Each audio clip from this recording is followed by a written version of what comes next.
I'm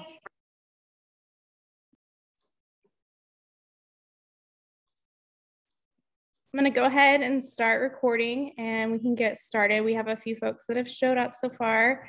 So I just wanted to say hello and thank you everyone for joining our USDA and FSA Disaster Assistance and Resources webinar. I just have a couple of quick housekeeping notes. You can ask questions in the question and answer box throughout the webinar, but we will have an opportunity at the end of the webinar to go over some question and answers if you have those. So you'll be able to talk to Spencer directly, or you can leave them there and we'll touch on them as the presentation goes or as we wrap up at the end. We are recording the presentation and we'll have it available hopefully by noon tomorrow on our YouTube channel. So again, if you have any questions, put them in the Q&A box. And now I'm gonna throw it over to our main speaker, Spencer. All right, thanks, Maribel. Hi, everybody. Thanks for joining us here. My name is Spencer Torbett. I'm the policy officer here at IFAI. I'm also an attorney. I'm a citizen of the Muskogee Creek Nation. So appreciate you joining us. I've got a slideshow here that's gonna kind of go over just a little bit of information about disasters, disaster designations, how those work, and how you could potentially apply for relief if you're affected by a disaster. Like Maribel said, we'll have some time for questions at the end. If anything comes up while we're moving along here, feel free to throw it into the Q&A chat box there. And then at the end, I'll also give out my email because if you're like me, your best questions come to you about 5 minutes after it was too late to ask them. So with all that said, let's go ahead and get started here. So let me share my screen.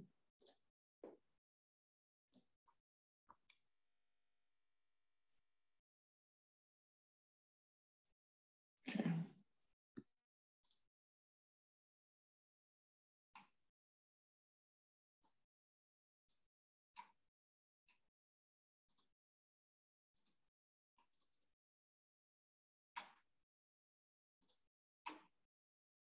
I'm missing the play button here. If you go to your bottom right, okay. Thank you. Okay, so our agenda here, we'll talk a little bit about IFAI and the work that we do here. After that, we'll kind of go into FSA and USDA recognized disasters. And disaster is a legal term, but we'll get into that a little bit more later on. Then we'll talk about available assistance and resources, and then take questions if you've got them. Like I said, I'll give you my email, so if you've got questions later on, feel free to shoot them over then.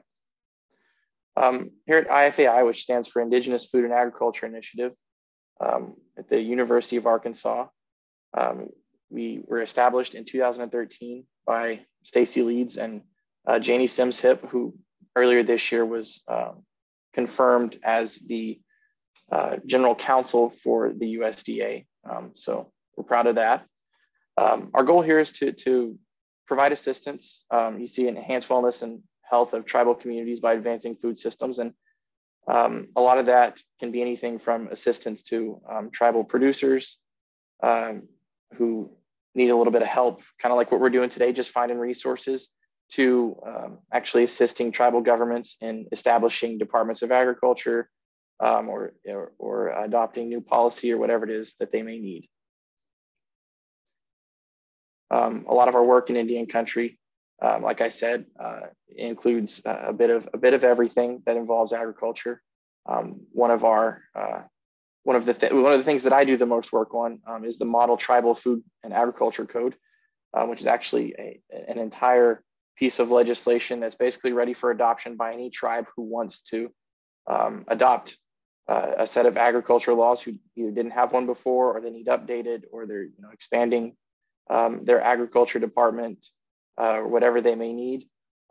We also do a lot of work on the Native Farm Bill Coalition, which this year and the coming year is going to be take priority for us because the Farm Bill is an enormous piece of legislation passed by the federal government every few years. The 2022 Farm Bill is coming up, so we're really getting to ramp up on that. So if you see anything here that interests you or you think could be of interest to you or your tribe or your organization or whatever it may be, go ahead and you can check out our website, or you can contact any of us personally, and we'd be happy to get you more information on whatever you might need. All right, so let's kind of get into the presentation here. The FSA has 4 types of designations, and like I said, it's a legal term. First is a Department of Agriculture secretarial disaster designation, which is the most common type. The next is a presidential disaster declaration. There's also administrator's physical loss notification and a quarantine designation by the secretary under specifically the Plant Protection Act and animal quarantine laws. And that's a lot of words and a lot of unnecessarily complicated words for some fairly basic designations, really. So kind of get into them a little bit. We'll break them down and see what each one of them means and can mean for you. Essentially, a disaster designation specifies the disaster that resulted in the designation. So it's a drought, a hurricane, a wildfire, tornado, a flood, whatever.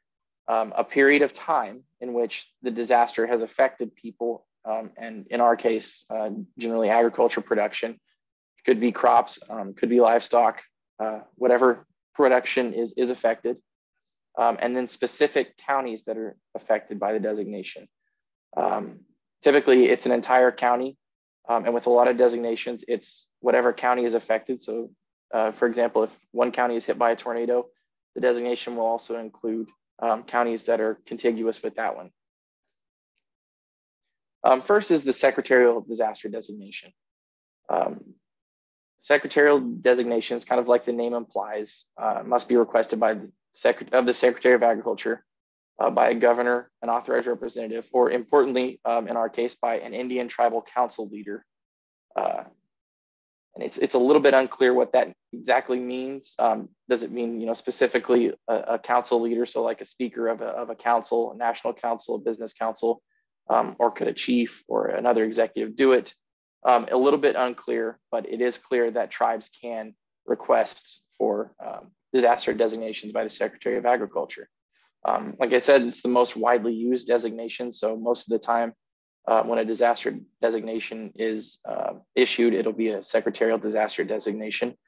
And kind of particular importance in the last couple of years is an expedited process for drought disaster designations. That's become a huge issue, especially with Western states and tribes. So they've taken steps in the last few years to kind of address that. Next is a presidential disaster declaration. You kind of hear about this in the news sometimes of people or agencies urging the president to declare a disaster area. It has to be formally requested of the president by a governor, and they're administered through the Federal Emergency Management Agency, or more commonly known by their acronym, FEMA. It can be made within days or hours of a request. So this is the fastest way to go, and usually will happen after major disasters like hurricanes or tornadoes, stuff maybe that's a little bit more unexpected. FEMA notifies the FSA of the counties named in the presidential declaration, and that opens up all kinds of funding and assistance to people who are affected. The next is a FSA administrator's physical loss notification, APLN. It's for physical losses, specifically like destroyed buildings or livestock related losses. APLN is requested of an FSA administrator by an FSA SED. So again, this will happen a lot with tornadoes that you see in like Kansas, Oklahoma, Texas, that destroy physical structures located on farms or agricultural production. So whatever it may be, as long as it's a physical structure, it could qualify for APLN. And then finally, we've got a quarantine designation, which is requested by an FSA SED. Quarantine designation authorizes loans for production and physical losses resulting from quarantine. So in the event of like an outbreak of mad cow disease or whatever it might be, where your herd has to be quarantined and can't be sold. A quarantine designation is extremely valuable because it can help you make up those losses.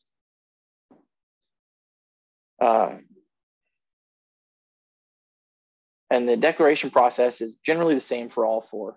A governor, tribal council leader, or FSA, SED makes a request in writing to the Secretary of Agriculture sometime within 3 months of the ending date of the disaster. It doesn't have to be right away. So if you've been affected by a disaster or major disaster, you can contact your governor, your tribal council, whoever you need, and kind of urge them maybe to make the formal request as long as it's within 3 months of a disaster. Next, the FSA county offices, FSA county offices assemble required agricultural loss information. So that's going to be monetary value, typically monetary value, the length of the disaster, and kind of gather that information to figure out the best ways to address moving forward. After that, an emergency board reviews the loss assessment report, like I said, to determine that at least 30% production loss of one crop or livestock or whatever has occurred, and makes the recommendation to approve or reject, defer or reject. That's kind of the one stipulation there from a value standpoint, is at least 30% of production had to have been lost in a disaster for a disaster declaration to proceed. Next, state emergency board reviews the request and the county emergency board's recommendation. The state's board is then submitted to the FSA's national headquarters, who then reviews the information, the loss assessment report, and ultimately determines eligibility and prepares a package, including the letter of approval to be signed by the secretary. That package will include steps that are necessary to address the loss, to kind of remedy the production losses. And so you can see it's kind of a bit of a longer process, probably a longer process than it should be, particularly when people have experienced disaster and are hurting. All these types of designations immediately trigger the availability of low interest FSA loans to eligible producers in primary and contiguous counties. So as soon as these 4 steps, as soon as these 5 steps are taken, the availability of these low interest loans are automatic. They're automatically triggered. If you've been in a disaster area or you're in one now and this process has taken place, there's more available information about EM loans at fsa.usda.gov. We've got the link there. But if you don't have to write all that down, if you want to shoot an email afterwards, I'd be happy to share the slideshow with you. We've got several links in here. So I would say don't worry about writing them down. We'll get them to you if you want them. FSA borrowers located in designated areas who are unable to make scheduled payments also have certain set-asides. The Consolidated Farm Act and Rural Development Act, the FSA, is authorized to consider setting aside payments owed by FSA borrowers to allow their operations to continue. So that's not automatic. That's not an automatic trigger once the declaration has taken place. That's something that you would have to petition the FSA for complete loan set-asides, but it is available. It's there. Now that we've kind of covered the designation process, we'll go into what's available. A lot of these things have been around for a little while, but have changed recently, in large part due to wildfires and drought in the West, and then also the recent pandemic. So some specific assistance programs are listed here. I won't read them all out, but they do cover whatever you may need covered. You can probably fit into one of these assistance programs. So no matter what the disaster is that's affected you or your farm or your production or whatever it may be, and no matter what it is that you produce, it's very likely that you can find some specific assistance with one of these programs. So we will kind of go into each of them a little bit here now. So the livestock assistance program, there are 3 loans and programs kind of under that umbrella. First is the livestock forage disaster program, which is going to be grazing loss due to primarily drought or fire on land that's improved pasture land or native, but primarily pasture land. And so it's going to help you cover for loss in grazing. So you need to get hay, you need to get feed, whatever you need for your livestock, that can be covered under this loan if you qualify. The next is the livestock indemnity program, which covers for excessive deaths, for livestock deaths caused by adverse weather. And adverse weather is pretty broad. So kind of like we've talked about, drought, fire, tornado, flood, whatever it might be. There's a chance that you can qualify for this loan due to livestock death. And kind of an interesting tidbit there is even attacks by wild animals reintroduced into your area by the federal government. So wolves or whatever. And then finally, there's the emergency assistance for livestock, honeybees, and farm-raised fish, or ELAP. Provides assistance for all of the things in the title, but as of October 2021, it also covers feed transportation costs caused by drought. So it's kind of some overlap on the livestock forage disaster program and then on the ELAP program here. On their website, on the USDA website, there's an ELAP feed transportation producer tool, which is in a Microsoft Excel workbook that kind of, it lets you put your information in specific to your operation to kind of determine what your payment might be under that program. So if you've had some loss of feed or of grazing and you're having to incur additional cost, go ahead and check out that website to kind of figure out maybe what your losses may be if you're not sure, and hold on to that information, and we'll kind of address what you would do with that here later on. Another broad program is just a farm loan program. So there's an emergency loan program to help producers recover from natural disasters, including animal quarantine imposed by the secretary.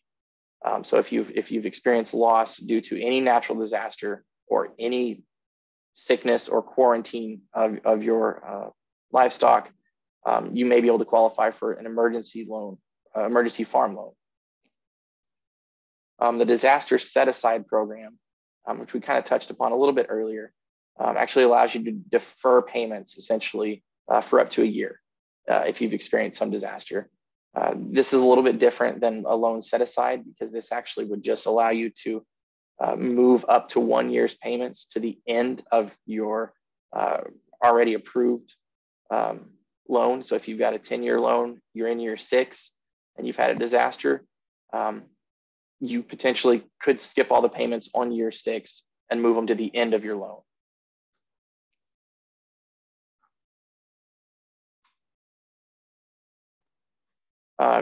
The next kind of category is a farmland damage assistance. A lot of these are going to kind of overlap a little bit. So bear with me a little as we move on here, but this will help farmers and ranchers repair damage to farmland caused by natural disasters, and can actually help you put in place water conservation methods during severe drought. So this program specifically, the ECP, Emergency Conservation Program, is aimed particularly at drought and severe drought areas, and not just kind of a forgiveness program, but also a preparation program to allow you to better prepare for future drought and avert future losses.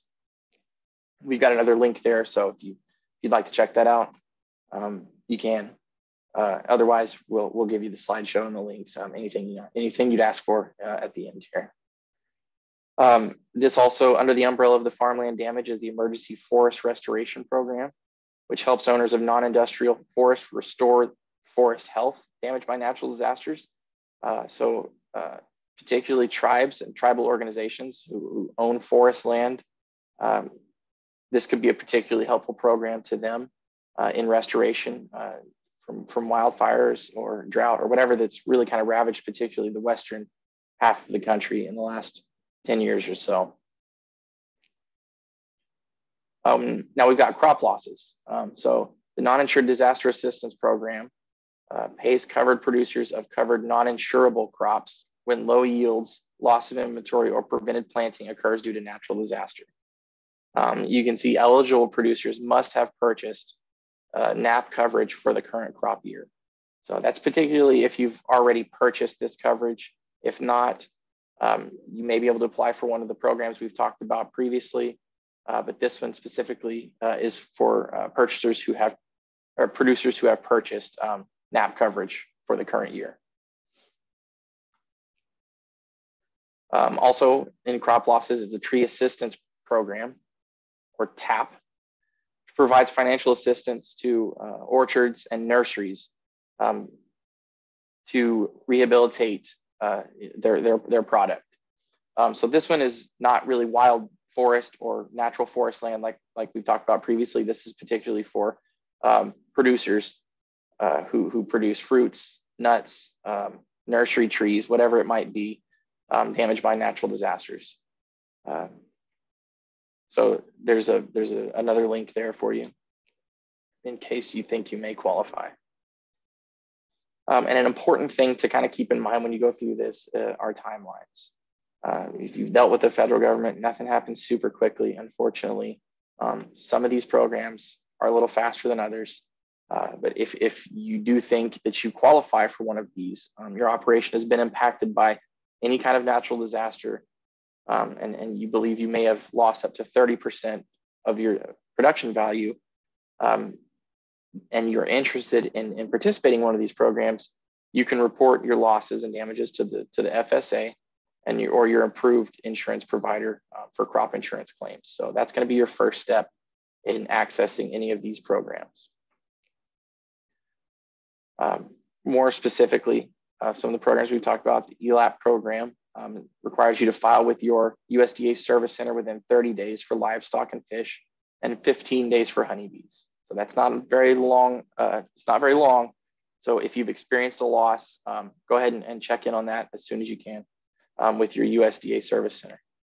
The Tree Assistance Program requires a 90-day application. Non-insured crop disaster, the NAP program, requires that you file your losses within 15 days, except for hand harvested crops, which is 72 hours. So that's a pretty quick turnaround. Same with crop insurance. Within 72 hours, you need to contact your agent and follow up in writing within 15 days. So unfortunately, that's not a quick turnaround on a lot of these. And I know producers who have just experienced natural disaster, probably your first instinct is not going to be to sit down and start the paperwork for kind of recovering some of your losses, but it's definitely something to at least think about as you move forward after a loss. And here we've got some links on how to access some of the particular resources or kind of check the programs out more broadly. US Drought Monitor, which is shown here, but that's actually about a month and a half old. It updates weekly. So check this Drought Monitor on the link to see if you may qualify for drought assistance. The USDA in general, we've got the link here. Disaster Assistance Fact Sheet, which is a really helpful fact sheet to look at. If you've experienced a disaster, you can find at farmers.gov. And then USDA climate hubs in general, which provide information and some help on how to deal with drought, is available at the USDA Climate Hub website.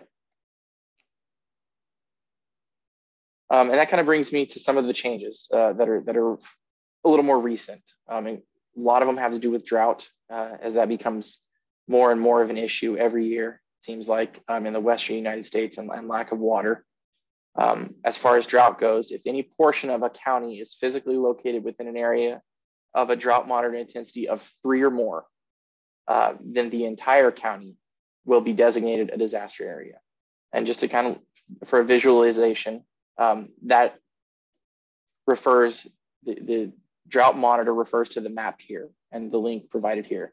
So D3 or extreme drought is the red, not the darkest red, but you can see that's a very large area. of the Western and North Central United States. So there's potentially a lot of people that could apply for disaster loans based on drought classification. If any portion of a county meets the drought 2, D2 classification for at least 8 weeks during a growing season of affected crops, then the entire county will be designated disaster area. So just to back up one more time, D2 is the orange. So that covers an even broader area.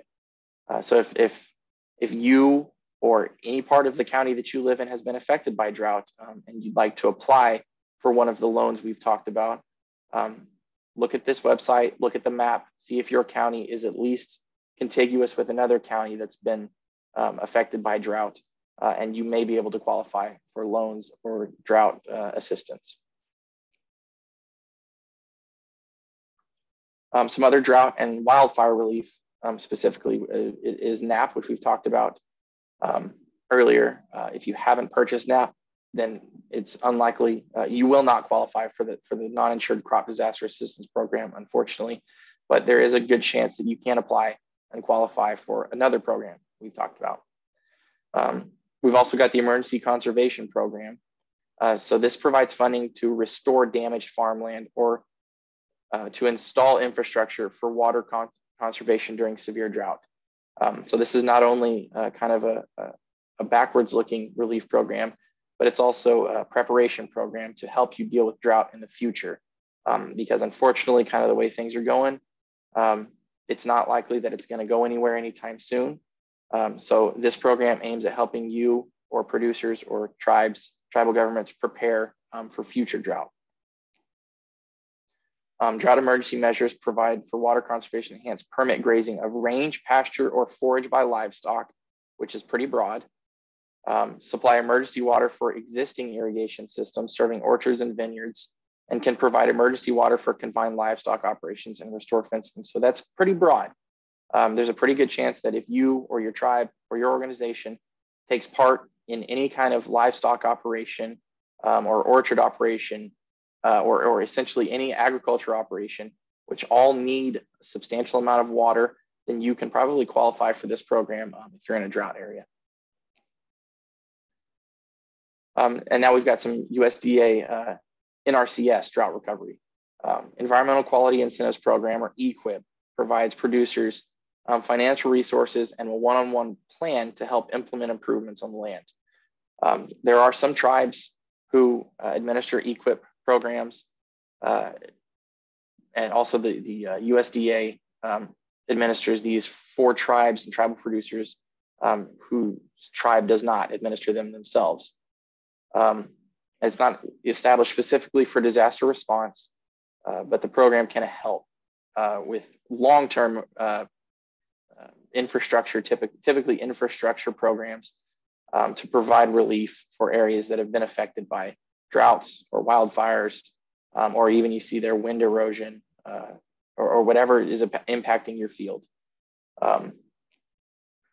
So if you've been affected by drought in any way, your fields have been impacted, go ahead and apply go ahead and check out the EQIP program to see if you may be able to qualify for that to better plan for future drought or issues.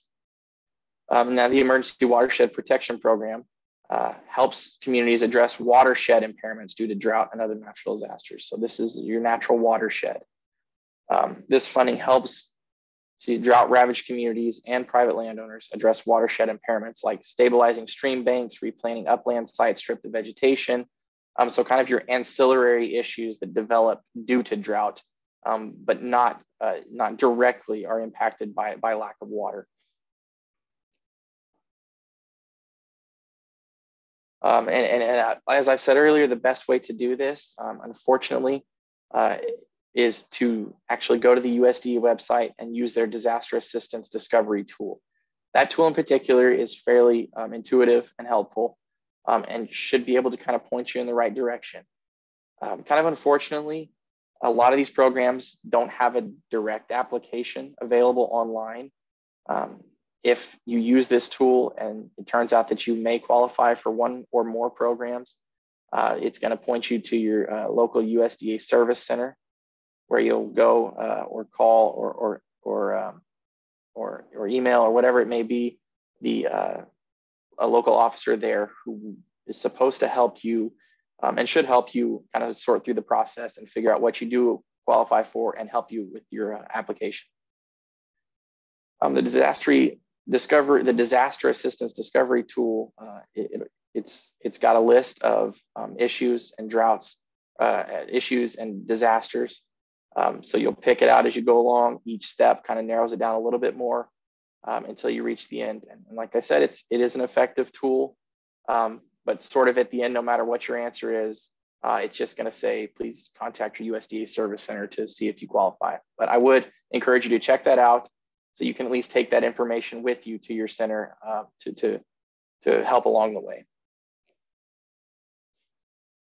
So here we've got some more resources and contacts.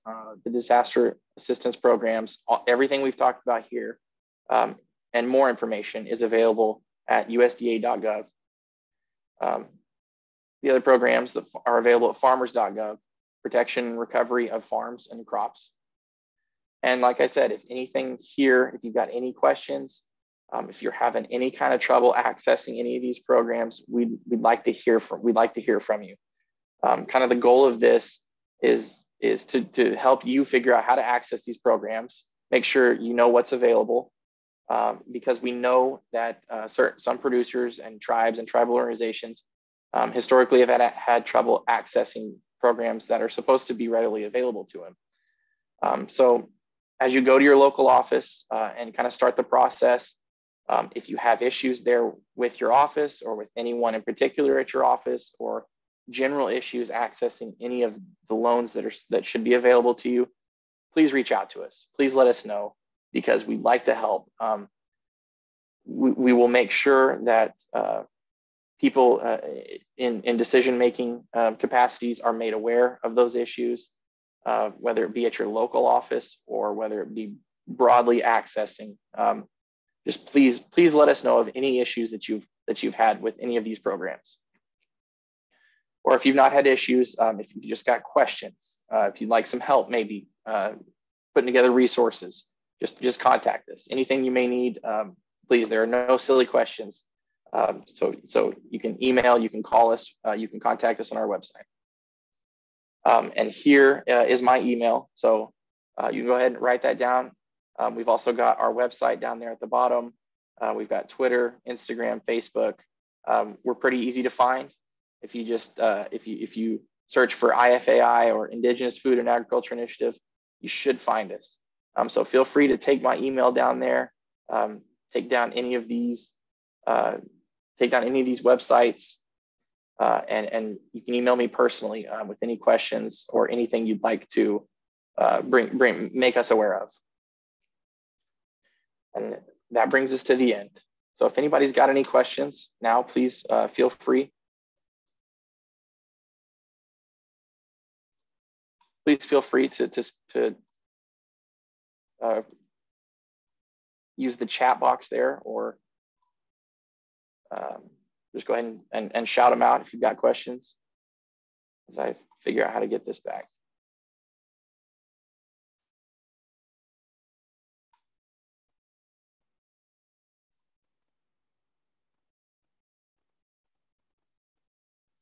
And if no one has any questions, like I said, please feel free to shoot me an email, and I'm happy to share this entire slideshow with you, or answer any questions that you may have that come to you later on.